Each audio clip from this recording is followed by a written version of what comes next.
All women are different, but they are all women.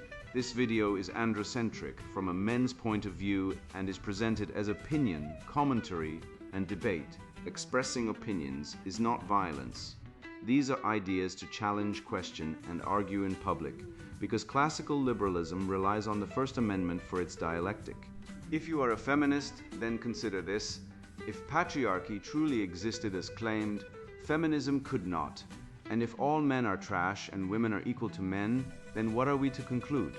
Women will die for their children. Men will die for their wives and children, and God chose to die for all mankind. Authority rolls up with responsibility. If this framing of facts offends you, click off to a cute cat video. Proceeding further will expose you to gamma bias and criticism directed at ideas, claims, institutions, not at any individual's virtue or dignity. Our method follows the 7 liberal arts, the trivium, grammar, logic, rhetoric, and the quadrivium, arithmetic, geometry, music, and astronomy, and the transcendentals, the good, true, and beautiful. If this framework is not for you, feel free to exit now. It's no disgrace. Women are wonderful. God bless America. Men are great. Feminismus delendis est. Equal opportunities, ignoring differing capabilities, written by Conrad Riker. Available now, links in description. The Male Reboot. How feminism, Marxism, and female nature are running the world, and how to fix it in 30 days or less. You think she's upset because you forgot her birthday? No. She's upset because you exist without her permission. I learned this the hard way after buying a $300 dress for my ex, who then threw it in the trash and said, "You never notice when I look nice." I noticed. I just didn't care enough to lie about it. That was the crime. Not the money, not the effort, the lack of worship. Women don't want attention, they want sacrifice, and the state backs them. In Canada, family courts award mothers custody in 84% of cases, even when fathers are fit. Meanwhile, male suicide rates have tripled since 1980, and the government spends 5 times more on women's mental health programs. Why? Because a dead man doesn't file complaints. A dead man doesn't contest custody. A dead man is the perfect feminist success story, finally quiet. You've seen the memes. Women are 51% of the population, but only 29% of suicides. Cute, but men are 80% of all suicides in the West. We don't kill each other, we kill ourselves. Why? Because we're told every day, by schools, media, laws, that we are the problem, that our strength is toxic, our silence is guilt, our labor is owed. The real victimhood Olympics isn't won by skin color or pronouns. It's won by ovaries, and the prize, your paycheck, your kids, your freedom. I once asked a woman, "What's your love language?" she said. "Words of affirmation." So I told her she was brilliant. For 3 years, then she left me for a guy who never speaks. Turns out her love language was access to resources. Mine was not being lied to. Feminism didn't make women equal, it made them immune to consequences, immune to truth, immune to reciprocity. You want to know why Western civilization is collapsing? Look at Rome, look at Sparta, look at every empire that fell. They didn't get invaded from outside, they softened from within. They elevated emotion over logic, comfort over courage, women over warriors. And then the barbarians walked in because the gates were left open by men who were too busy asking, "Do I feel seen to notice the spears at the gate?" Primacy, the metaphysical ground of male existence. Men are not born men, they are forged, and the fire is often injustice. Me, after watching another government report celebrate female victimhood while ignoring male extinction. Let's talk numbers. In Canada, the federal government funneled $1.8 billion into women's mental health programs over the last 5 years. For men, a paltry $360 million. Now, if you're a logic-oriented human and not a woke ideologue high on intersectional crack, you'd assume funding follows suffering. But no. Male suicide rates in Canada are 3 times higher than female rates, year after year, decade after decade. We don't just lose more men, we lose them in silence while bureaucrats hand out grants for trauma-informed yoga for wombs. This isn't mismanagement. This is systemic contempt disguised as compassion. It's not that they don't see the crisis. is that they profit from it. Men are the invisible infrastructure. Break us, the system doesn't collapse, it thrives. George Coulthard peddles recognition like it's spiritual communion. But it's a Marxist Trojan horse wrapped in indigenous terminology. He demands reconciliation, but only one side lays down arms. Where's the recognition for the 35,000 Canadian men who died in residential schools? Yes, men, because guess what? Boys were in those schools too, and they were beaten, raped, and erased just like the girls. But you'll never hear about it in his lectures. You won't hear about the fact that Indigenous men today are 10 times more likely to die in prison than non-Indigenous men. Yet Coulthard wants male guilt to be the bridge to healing. No, the bridge is truth. And the truth is that every time someone waves the flag of victimhood sovereignty, they're usually building a tyranny of resentment, one where male effort is rebranded as oppression, and male sacrifice is dismissed as complicity. Take Leanne Betasamozake Simpson. She's the poster child for the new biopolitical sabotage using indigenous identity as a weapon to erase male merit. She says colonization destroyed matriarchy, but she never explains why pre-colonial Algonquin tribes had war chiefs. Not emotional wellness coordinators, she romanticizes a past where women gathered berries while men hunted bears with sharpened sticks. And now she wants men to submit to feminine wisdom, as if that wisdom includes knowing how to fix a transmission or stop a riot. Her ideology isn't about justice, it's about flipping the power structure so men become the new servants. And the elites love it, because when men are busy feeling guilty for existing, they don't notice their pensions being gutted, their kids taken in family court, or their wages stolen by alimony scams. Jordan Peterson says, clean your room, and the left mocks him for being bourgeois. But they don't get it. Cleaning your room isn't about tidiness, it's metaphysical warfare. Chaos doesn't start in the streets. It starts in the bedroom, the bathroom, the mind. When you can't manage your own space, you become prey. And the predators, they're not wolves. They're women who say, I need experiences, not things, while they spend your $80,000 salary on handbags and self-care retreats in Tulum. You want to take her on a trip? Great. But she'll book the flight, pick the hotel, demand you pay, and then complain you never plan romantic gestures. You're not a partner. You're a walking ATM with a pulse. And she'll weaponize emotional scarcity, giving you attention like it's a limited resource, until you're so desperate for a smile you'd sell your car to buy her a candle. And let's talk about emotional labor. Feminists scream about it like it's a human right. But here's the red pill truth. Women don't need emotional validation. They exploit the male instinct to provide it. Men are hardwired to protect and provide emotionally, financially, physically. Women are hardwired to test that provision. It's evolutionary.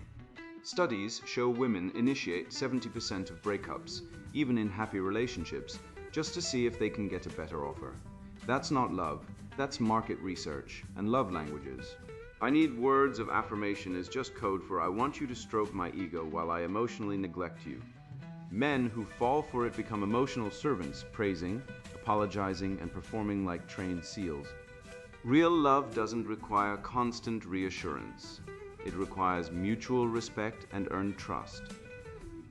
The male suicide crisis is ignored because the system doesn't want men to feel. It wants them to function until they break. Then they're discarded. 80% of suicides in the West are male, 93% of workplace deaths, 97% of combat deaths.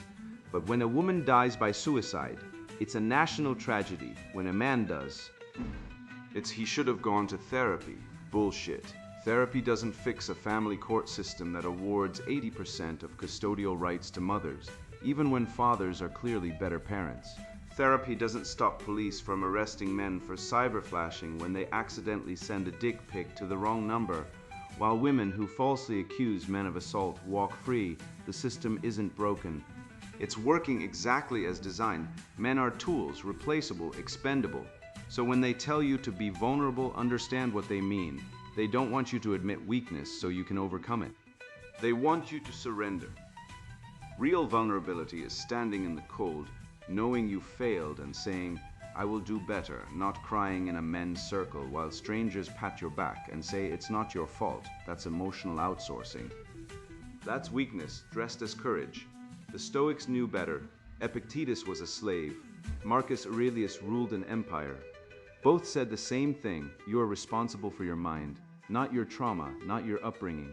Not toxic masculinity. You, your judgments, your actions, your endurance. Western civilization was not built on feelings. It was built on men who said this will be done and then did it, building bridges, writing symphonies, discovering penicillin, walking on the moon. All of it fueled by the male spirit, logic, courage, labor, sacrifice. And now they want us to trade it for emotional intelligence and inclusive leadership. Feminization isn't progress, it's decay. It's the rust that eats through steel beams while the architects sip lattice and talk about safe spaces. You want to save the West.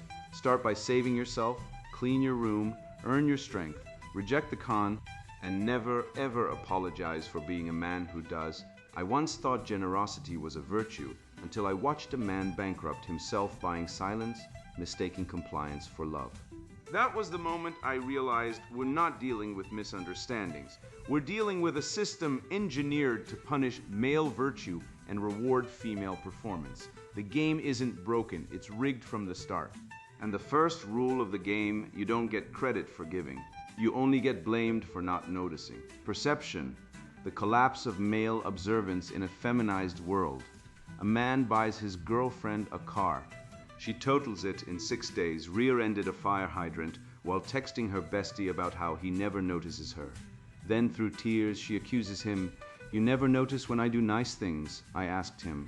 "What nice things?" he said. "She didn't yell at me for ordering Thai food again." That's the modern female economy. You pay 6 figures in provisioning and she pays in silence. That's the new emotional labor. Congratulations, you've been invoiced for not being slapped. You notice her new haircut? You're just now seeing it.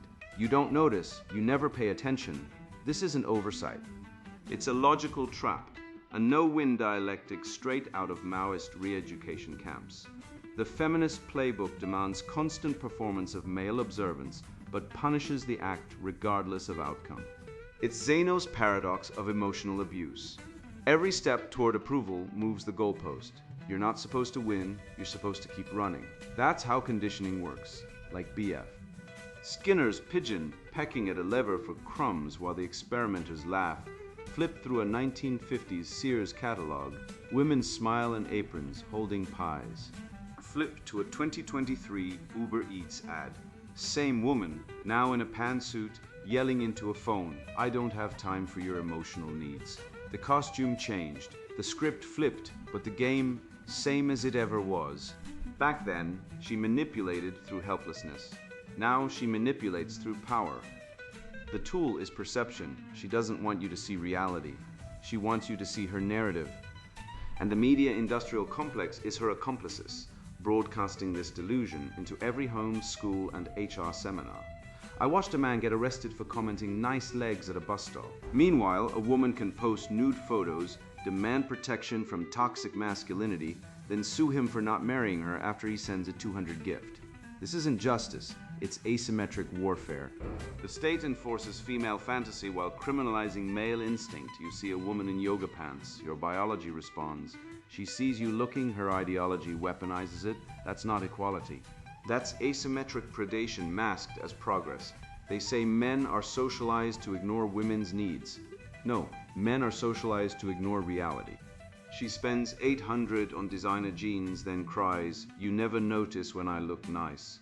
She doesn't want to be noticed. She wants to be rewarded for consumption. It's emotional extortion wrapped in fashion.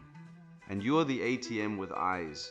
Wake up. You're not in a relationship. You're in a hostile takeover bid disguised as love. So retrain your eyes. Stop scanning for her approval. Start scanning for manipulation. Your eyes are not just for seeing. They're for judging. Every glance should be a courtroom. Ask, is this real or is this a performance for provisioning? That's your new mental filter. Try it. Next time she says, "Do I look different?" say no. If she pouts, you just expose the con. If she says, "Okay, then maybe, just maybe, she wanted honesty." But don't bet on it. Schopenhauer was right. Women are aesthetic creatures, not truth seekers. They don't dress to express themselves, they dress to extract resources. A new dress isn't art, it's a bill. This isn't misogyny, it's biology. Women evolved to signal fertility and secure male investment. That's not evil, it's nature. But the modern beauty industrial complex, it's amplified that instinct into a weapon. Lashes, filters, fillers, all calibrated to trigger dopamine in men so they'll pay, protect, and disappear. It's not about beauty, it's about control. And men, raised on Disney princesses and Instagram thirst traps, are conditioned to worship the trigger, not question the gun. The female gaze dominates culture because men are trained from birth to seek female approval. Watch any kid's cartoon. The boy does something brave, then looks at the girl for validation. Pixar, rom-coms, even cereal boxes, all scream the same lie. Your worth is measured by her reaction. That's not love. That's enslavement by feedback loop. Break it. Stop looking at her to see if you're okay. Look at yourself. Build standards. Have judgment. The male gaze isn't toxic. It's biological. Suppressing it doesn't make you enlightened. It makes you castrated. Expressing it with discernment, that's virtue. You want to save Western civilization? Start here. Perception is the front line. Every man who opens his eyes and sees reality, not performance, is a soldier in the resistance. The left won't debate facts. They weaponize feelings. So you weaponize truth. You don't gaslight them. You light them with truth so bright it burns the illusion away. That's how empires fall. That's how they rise. I've watched too many men, like Jake, pour themselves into relationships only to be discarded the moment they're no longer useful, like spent fuel rods in a feminist reactor. I used to believe emotional labor was currency in love. Then I saw the receipts: broken homes, empty bank accounts, kids used as leverage. That's when it hit me. This isn't about love, it's about compliance. And the love language is just another tool to keep men begging for scraps of validation from women who see devotion as a sign of weakness, not strength. Insurgency, the male counter-revolution against cultural Marxism. When my friend Jake learned all 5 love languages, words of affirmation, gifts, acts of service, quality time, physical touch, he didn't do it to impress women. He did it because he read the 5 love languages and believed, like so many of us once did, that love is reciprocal. He cooked meals, wrote heartfelt notes, planned weekend getaways, and sat through her mother's endless drama. After 10 years of marriage, she left him for a guy who gets her on a spiritual level, a 38-year-old yoga instructor who lives in her basement.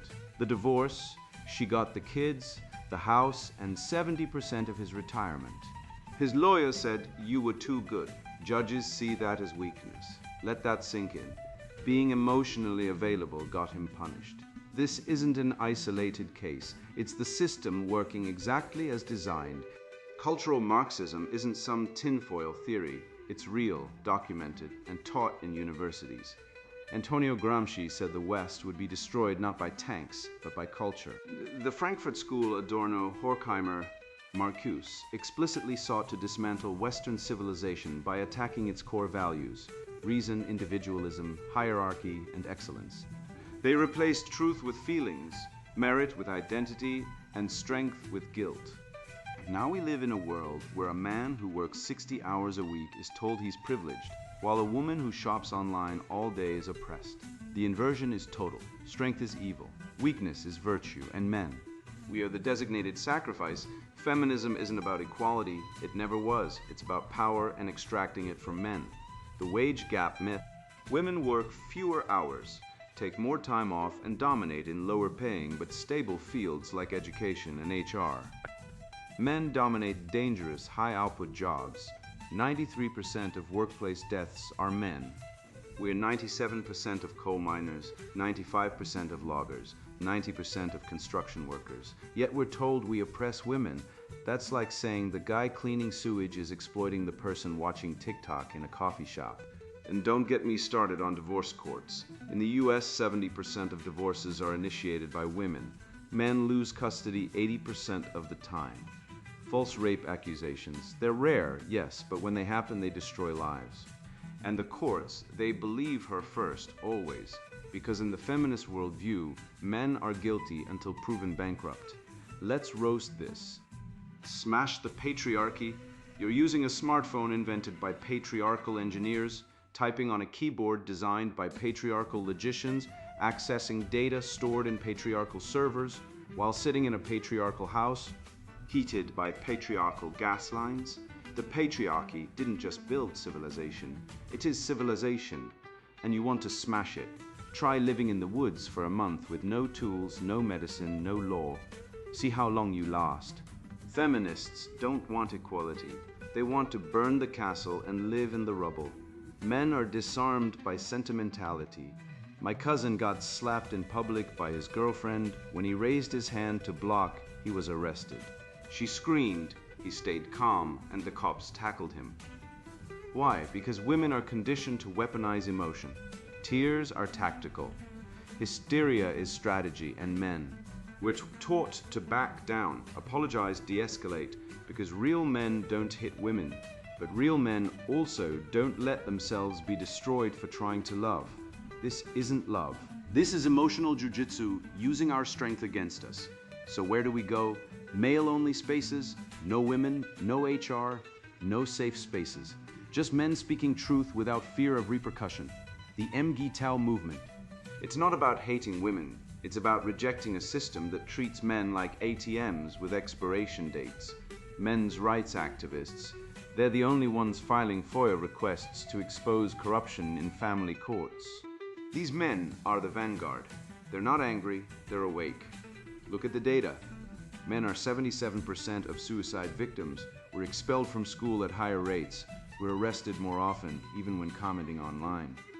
In 2023, a man in Canada was fined $7,000 for calling feminism a cult in a Facebook post. A cult. He wasn't violent, he wasn't threatening. He spoke and was punished. Meanwhile, women can call men miserable cunts on national TV and get applause. This isn't free speech. This is ideological warfare. The future, opt out. No marriage, no kids, no co-signing loans. Build parallel institutions. Start men's gyms, coding boot camps, trade schools, hunting clubs. Real communities, not therapy cults where men are told to process their emotions while their assets get liquidated. Stoicism isn't toxic. It's survival. Independence isn't misogyny, it's sanity. They call it toxic masculinity when a man is strong, disciplined, self-reliant. The remedy, therapy, submission, emotional dependency. That's not healing. That's castration. The soul needs challenge, not coddling. As Nietzsche said, what doesn't kill me makes me stronger. But the left says, what doesn't kill you should be reported to HR. The red pill isn't rage, it's clarity. Like Neo in the Matrix, you wake up and see the code. You see the divorce laws, the custody bias, the false accusations, the wage myths, the emotional blackmail, all feeding a machine that runs on male sacrifice, and once you see it, you can't unsee it.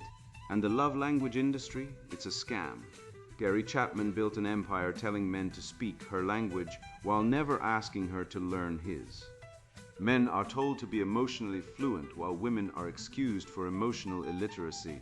It's like teaching a dog to read Spanish and blaming it when the owner won't learn bark. Wake up, opt out, build, fight back with truth. I used to believe I had to earn a woman's love through gifts, attention, emotional labor, even therapy. I mapped her moods like a priest interpreting omens. I read every love language book, attended couples counseling, apologized for existing too loudly, and still, she left. Clean, legal, court-sanctioned theft. That's when I stopped asking, what's wrong with me? And started asking, what's wrong with this system? I dug into history, biology, law, and data. What I found wasn't a patriarchy oppressing women. It was a genocracy devouring men. The truth isn't cruel, the lie was. And once you see it, you can't unsee it. Dominion, reclaiming the throne of male sovereignty. All women are hoas. Nietzsche wrote, not as a slur, but as a diagnostic. He meant that female nature, shaped by evolution, selects for security, not truth. And in that one line, he exposed the lie of modern feminism, that women want equality. They don't. They want hypergamy. They want access to the best men, the top 20%, while offering little in return. The data proves it. Look at dating apps. 80% of women message the top 20% of men. The rest are ghosted, ignored, or used for validation. This isn't equality, it's a marketplace rigged by biology.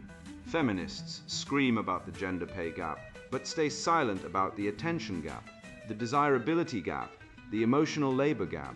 Because those expose their game, women aren't oppressed.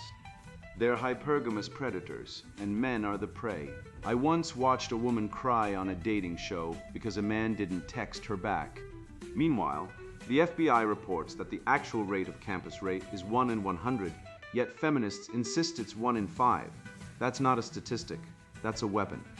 Lies like these are deployed to pathologize male sexuality, to criminalize normal behavior, to justify gynocentric laws that strip men of rights. Family courts award mothers custody in over 80% of cases, even when the father is the stable parent. Men lose their children, their savings, their self-respect, while women collect checks and sleep with other men. And when a man resists, he's labeled abusive. When he speaks, he's deplatformed. Andrew Tate said feminism has done more harm than good and got kicked off Big Brother. The BBC called him dangerous, not because he hit women, because he told the truth. The truth is dangerous to the lie. Men, wake up. Your sovereignty isn't about dominating women, it's about refusing to be dominated by them. Kings ruled because they bore the burden. The wars, the taxes, the decisions. Modern men avoid burden like the plague. We outsource fatherhood to the state, outsource strength to therapy, outsource truth to TikTok. And so we are ruled by women, by bureaucrats, by algorithms. The fall of Rome wasn't caused by barbarians, it was caused by effeminacy. Soldiers stopped training, men stopped marrying, women gained too much influence. Sound familiar? Byzantium collapsed the same way. Sparta too, when feminine values, comfort, emotion, victimhood replace masculine ones, duty, discipline, dominance, the culture dies. It's not a theory, it's history. It's biology, it's now. Your mind is a battleground, so stop feeding it garbage. Watch Gladiator, not Eat, Pray, Love. Read Marcus Aurelius, not Brené Brown. One man built an empire. The other sells self-help snake oil to women who can't sit alone with their thoughts. You want freedom. Build your empire, skills, savings, sovereignty. When you're indispensable, you're free. Then, and only then, decide if women are worth the risk. Most aren't. The divorce rate is 40 to 50%. The abortion rate, over 60 million since Roe v. Wade. Women abort male fetuses at higher rates when they can choose. Proof they don't value sons, only utility. And the cuckoldry rate, DNA tests show 10 to 30% of men are raising another man's child. Think about that, you work. You save, you love, and your wife hands your kid to another man's genes. That's not love, that's fraud. I don't hate women, I pity them. They're trapped by their nature, seeking security, not truth. Men build science. Men built philosophy. Men built cities. Why? Because we seek truth, not comfort. Women seek comfort. That's why they flock to therapy, to churches, to victim narratives. The divine masculine, Christ, was a carpenter. He overturned tables. He didn't hold focus groups, he acted. The good is integrity, the true is logic, the beautiful is strength. These are not negotiable, they are transcendentals, eternal, objective, real. Feminism denies them. Marxism denies them. Wokeism denies them because lies cannot survive in their presence. So they attack them. They call strength toxic. They call logic oppressive. They call beauty elitist. It's the same old trick. Invert the virtues, then punish those who live them. Adopt the 3D rule. Duty, discipline, dominance over yourself first. Stop asking, am I enough? Ask, what must be done? A man doesn't measure his worth by a woman's approval. He measures it by his mission. You think Marcus Aurelius woke up asking if his wife loved him? No. He woke up and said, "Today I will face obstacles with courage." That's the Stoic way. That's the masculine way. The modern man whines about confidence. The ancient man built empires and called it Tuesday. You want to be free. Stop consuming, start creating, stop scrolling, start lifting, stop begging for love, start earning respect. The throne of male sovereignty isn't taken by force. It's reclaimed by refusal, refusal to lie, to submit, to pretend the rot isn't real. The red pill isn't a secret, it's a mirror, and it's time you looked. I have watched men break not from war, not from hunger, but from silence. I have seen a father lose his children because his ex-wife said he was emotionally distant, while the court file showed she'd emptied their joint account to buy designer boots. I have watched men walk into the woods with a rifle and not walk back, while universities spend 6 figures on menstrual equity vending machines. You want proof the system is rigged. 80% of suicides are men, yet 80% of mental health funding goes to women. That's not oversight. That's design. That's the state whispering, you are disposable. Your pain is noise. Your death is tax savings. And you believed it. Not anymore. You now know the love languages aren't about love. They're about leverage, acts of service. She wants you to cook, clean, and pay. Words of affirmation. She wants praise for doing the bare minimum, quality time. She wants you to cancel poker nights so she can watch a rom-com and cry about how no man loves her while ignoring your text for 3 days. The game was never fair, but now you see the dealer's hand. You know the deck is marked, and you're not folding, you're taking the table. I once met a man who spent 10 years in family court fighting for his kids. He lost. Not because he was abusive, not because he was absent, because the system assumes guilt in men and virtue in women. Meanwhile, Sweden lets women abort up to 18 weeks for any reason. No father's consent needed, while men are jailed for child support if they sneeze wrong, and we're told men have all the power, please. The patriarchy must be some invisible empire run by deadbeat dads and suicidal engineers. So what now? You walk out of this essay like Maximus walked out of the Colosseum, bloodied but unbowed. You build your life like a fortress. Duty first, discipline always, dominance over your own chaos. You stop asking, does she love me? And start asking, am I becoming the kind of man who cannot be broken?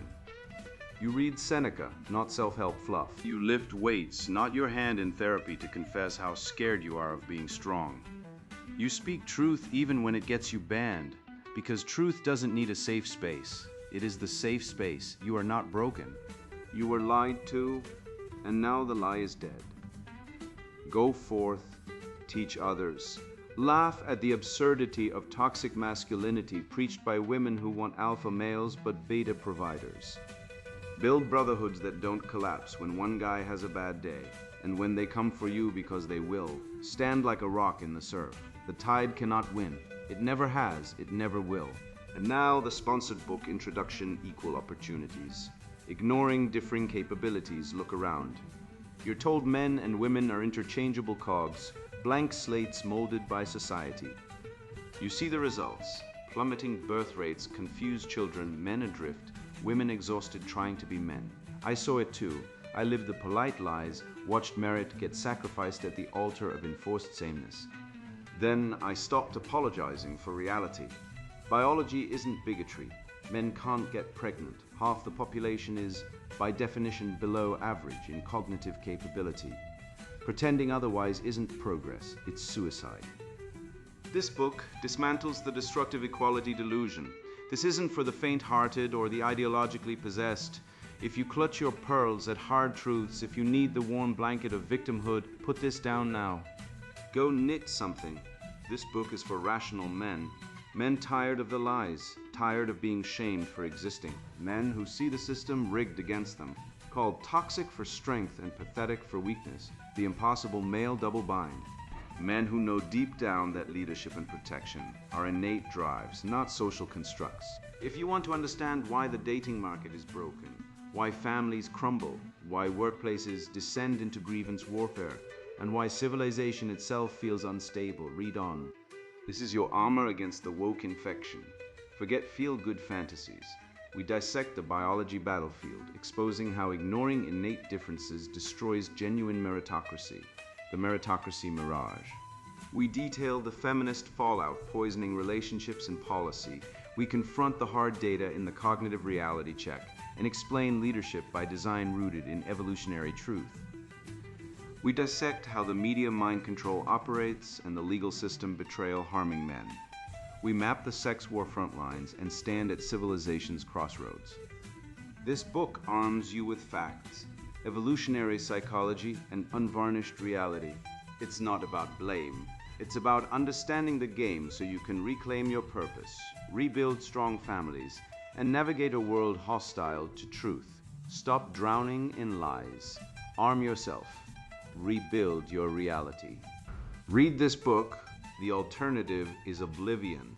Equal opportunities, ignoring differing capabilities. Written by Conrad Riker. Buy now. Links in description.